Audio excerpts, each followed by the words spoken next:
وما أرسلناك إلا رحمة للعالمين. Wanifidina azani Allah wa iyyakum, kita sampai di bab 140. Bab al-malu as-solih lil mar'i as-solih. Ini menarik nih. Gimana kalau harta yang baik itu dimiliki oleh orang yang solih?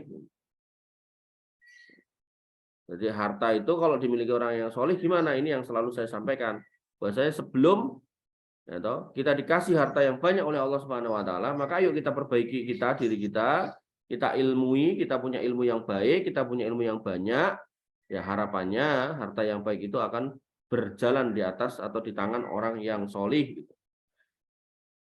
Amr bin As, dari Amr bin As, qala radhiyallahu anhu, beliau berkata, ba'asa ila Nabi sallallahu alaihi wasallam, Nabi pernah mengirim utusan kepadaku,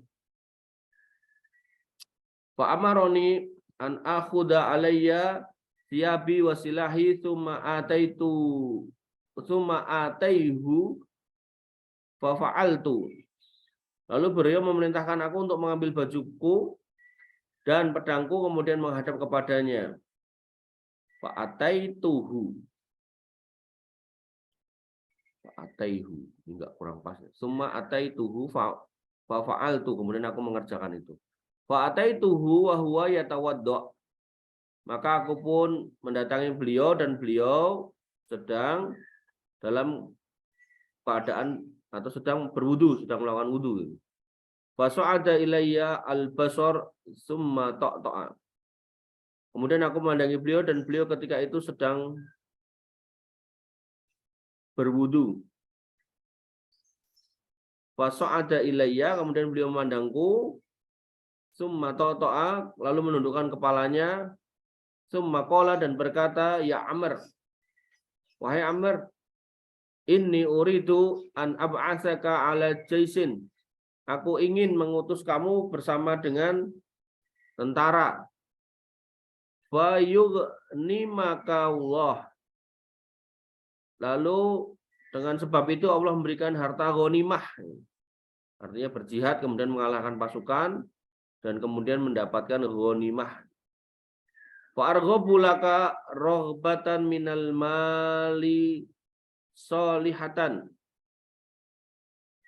Dan engkau benar-benar senang, engkau memiliki harta yang baik. Jadi ghanimah itu harta yang baik, harta yang halal, gitu, karena didapatkan dari proses peperangan. Fakultu, maka aku berkata, inni lam uslim raghbatan fil mal. Aku tidak masuk Islam lantaran senang terhadap harta. Jadi Nabi mengatakan, aku pengen ngirim kamu mimpin pasukan jihad, nanti dapat ghanimah. Nah, maka Amr mengatakan, loh, saya itu masuk Islam bukan karena harta ya Rasul. Innama aslamtu raghbatan fil Islam. Sesungguhnya aku masuk Islam ya karena aku senang sama Islam. Fa aku nama Rasulullah sallallahu alaihi wasallam. Hingga aku dapat bersama Rasulullah SAW. Jadi aku masuk Islam itu karena memang senang sama Islam dan pengen bersama engkau ya Rasul. Faqala ya Amr. Dan beliau SAW mengatakan, ya Amr, wahai Amr, ni'mal mal as-solih lil mar'i as-solih.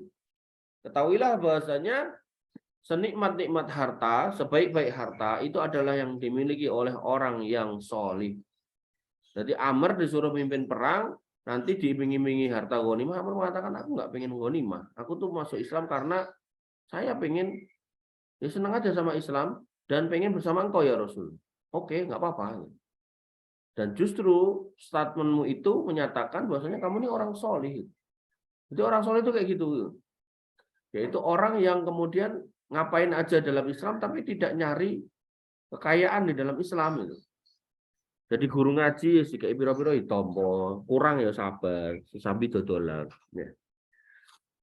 Kalau nggak dikasih ya sabar, nggak Allah tetap memberi pada jalan yang lain gitu. Ya. Wanifidina zani Allah wa iyyakum. Maka kesolihan diri itu penting. Karena harta yang baik itu ada di tangan orang-orang yang solih. Nah, maka ini menjadi sebab ketika kita punya tetangga yang solid, ya warungan gitu kan, maka kita larisin itu juga bagus. Karena orang Islam itu kalau kemudian dagang ya minimal dia tetap akan sodakoh. Ya kalau sodakoh ya kalau dia bingung ya rata-rata tetap ke masjid sodakohnya. Tapi kalau udah orang non Muslim gitu kan, ya sodakohnya ya ke tempat ibadah mereka. Ini kalau bisa. Tapi kalau emang nggak bisa, yaitu adanya warungnya orang non Muslim ya silakan, nggak apa-apa. Karena muamalah dengan orang non Muslim itu tidak masalah. Demikian yang bisa kita sampaikan dan kita diskusikan. Kurang lebih mohon maaf. Assalamualaikum warahmatullahi wabarakatuh. Assalamualaikum warahmatullahi wabarakatuh.